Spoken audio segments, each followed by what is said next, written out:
tentang Injil-Injil palsu. Dalam sejarah itu ada Injil-Injil dikenal sebagai Injil apokrifa. Apokrif itu bertentangan dengan kanonik. Kanonik itu Injil-Injil yang diterima oleh kita sebagai Alkitab. Tapi apokrif itu Injil-Injil yang tersembunyi, yang tidak diterima sebagai firman Allah. Ini yang menjadi tema dari buku-buku Dan Brown. Katanya Konsili Nikea ini memutuskan Injil mana yang diterima, Injil mana yang ditolak.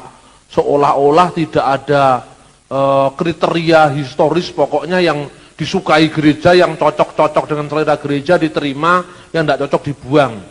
Ini sepenuhnya salah.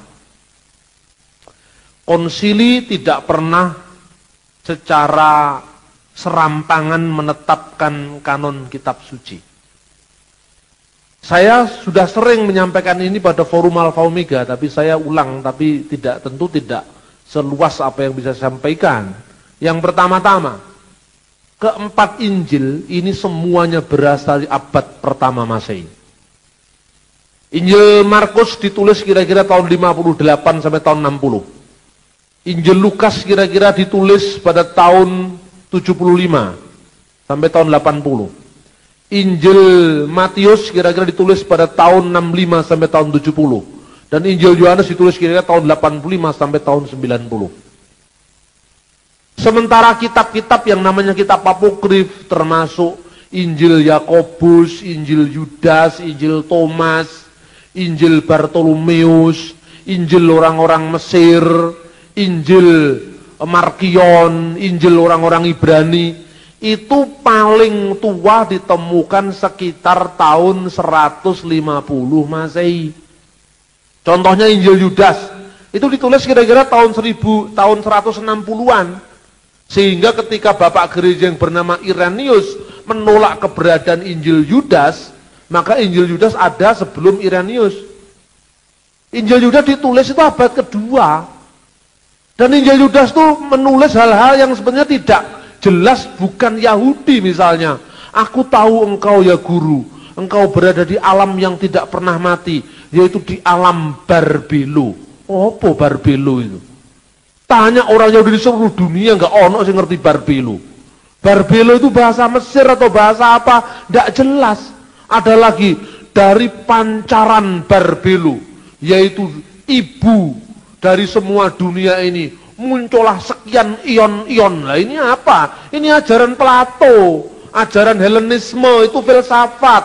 Jadi yang namanya Injil Yudas itu campuran dari iman Kristen dicampur kebatinan Gnostik, keyakinan Mesir kuno, filsafat Yunani, amburaduk jadi gado-gado yang namanya gado-gado Injil Yudas.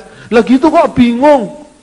Nah kemudian para penganjurnya, Barbelo itu artinya B arbalo. Apa itu B arbalo? B itu dengan, arba itu 4, lo itu Elohim. Lu kok bisa lo Elohim? B itu dalam, arba dalam 4. Ini kan 4 nama suci, YHWH, Yahweh. Lo itu Elohim. Tidak ada lo singkatannya Elohim. Lo itu tidak, bahasa Ibrani. Lo yihye Elohim, jangan ada ilah akerim yang lain. Alfanai di hadapan hadiratku. Lo itu bahasa Arabnya la. Lo kok dibalik jadi L. Ini aja asal usulnya tidak jelas, bukan bahasa Yahudi. Nah ini satu. Kemudian Injil yang ditulis kira-kira Injil apokrif disebut Injil, namanya Injil Yakobus, tidak ditulis Yakobus. Mungkin ditulis Yakobus Mayong, itu istrinya Nurul Arifin itu mungkin. Namanya Yakobus bukan Yakobus yang nulis. Namanya Yudas, Yudas gak sempat nulis, dia gantung diri. Tapi dipakai nama-nama seperti itu untuk mengelabui umat. Kemudian ada Injil yang namanya Proto-Evangelium of James. Itu ditulis kira-kira tahun 150-an. Jadi yang namanya Injil apokrif paling tua tidak bisa dibuktikan sebelum tahun 150. Sementara yang namanya keempat Injil, Injil yang asli, Injil yang kanonik ini sudah disebut-sebut dalam kanon yang disebut kanon Muratori tahun 180-an. Berarti waktu itu Injil itu sudah diterima di mana-mana di seluruh dunia. Sampai Irenaeus mengatakan, seperti ada 4 arah mata angin, maka hanya ada 4 tulisan para rasul yang menjadi tulisan-tulisan yang berwibawa, yang berbicara tentang iman yang benar, yaitu tentang Yesus Kristus. Nah itulah, dari Injil-Injil apokrif ini ditulis jauh setelah Injil. Bahasanya pun sudah meragukan itu asalnya dari Yesus. Contohnya, misalnya di Injil Tufuliah, Injil masa kanak-kanak Yesus, dibuat cerita, Yesus bisa ngomong pada waktu bayi. Terus ditakoni ke orang Yahudi, siapa bapak dari anak ini? Maryam tertekan, lalu tanyalah kepada si anak ini. Lalu Yesus berkata, Ana ibnullah, aku inilah anak Allah. Ya, yang firman Allah yang dilahirkan oleh ibuku Maryam, oleh pemberitaan malaikat Jibril. Wa abi arsalni liqolasil alam, dan Bapakku telah mengutus aku untuk keselamatan alam semesta. Lah Yesus bicara waktu bayi ada di Quran. Jadi Quran sebagian ngutip yang apokrif ini justru. Jadi ketika orang-orang pada marah dengan Injil Yudas, saya malah menyambut.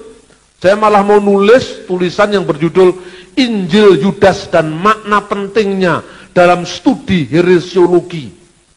Apa maknanya heresiologi? Ilmu tentang bidat-bidat.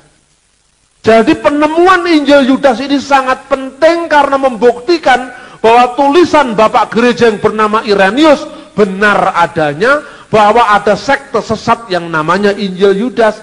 Jadi Injil Yudas itu penting untuk melacak aliran-aliran sesat. Oh jadi percaya. Oh Injil orang masuk akal dipercaya. Ini bukan Injil, Injil-Injilan. Dudu Injil tenanan. Gitu loh. Ini Injil Yudas. Lah kemudian Anda lihat pada tahun 115 atau 120 itu sudah ada naskah Injil Yohanes yang ditemukan di Mesir, namanya Codex John Ryland. Naskah John Ryland itu ditulis di papirus yang isinya Injil Yohanes. Padahal Injil Yohanes ditulis tahun 85 atau tahun 90, naskah tertuanya tahun 120. Berarti hanya ada jarak 30 tahun lebih sedikit atau kurang. Masa nggak percaya dengan fakta sejarah begini? Kok malah percaya dengan Injil Yudas, Da Vinci Code, wong gendeng-gendeng apa dipercaya ini? Ini apa? Sekarang harus jelas kita tahu sejarah.